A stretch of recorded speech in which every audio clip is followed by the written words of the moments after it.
काही लोक फार कपटी मनाचे असतात, स्वतःचं कॉन्ट्रीब्युशन 0 असतं. जातीच्या, समाजाच्या किंवा राजकीय घडामोडीच्या जीवावर याला काहीतरी करायचं असतं, पण दुसऱ्याच्या खांद्यावर बंदूक ठेवून स्वतः नेतृत्व शून्य असतो,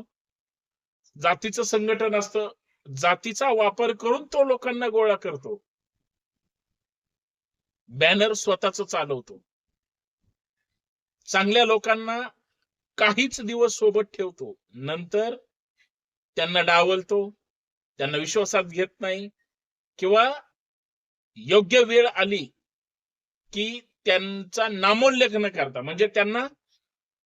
डावलून किंवा त्यांना शाब्दिक अपमानित करून स्वतःच बरोबर नाव पुढे करण्याचा प्रयत्न करतो. आणि अजून सगळ्यात महत्वाची गोष्ट, ज्या व्यक्तीमध्ये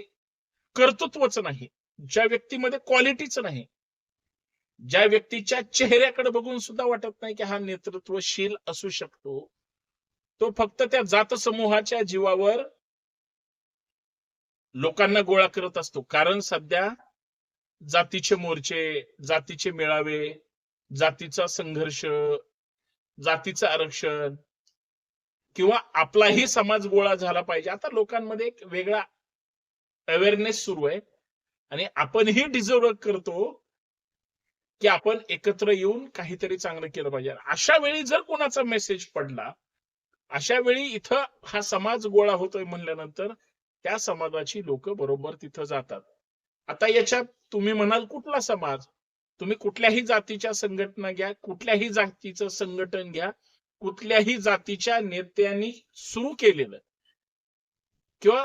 कार्यकर्त्यांनी किंवा समाजातल्या घटकांनी सुरू केलेलं संघटन हे सर्वांच्या एकत्रितपणातलं ते एक फलित असतं.